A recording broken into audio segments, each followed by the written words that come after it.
Ako si Nympha. Nymphangit ang kutya nila. Nabiyayaan ng pagkakataon upang gumanda.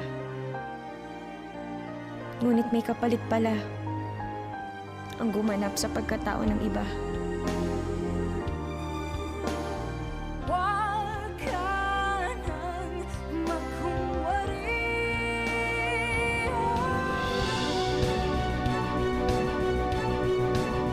Sino ka? Bakit pareho tayo ng mukha? Ikaw ay ako na. Rosette, sino sa inyo ang asawa ko? Isang muka, dalawang ugali, isa ay para sa mabuti at isa ay para lang sa sarili. Sino ang totoo at sino ang impostora?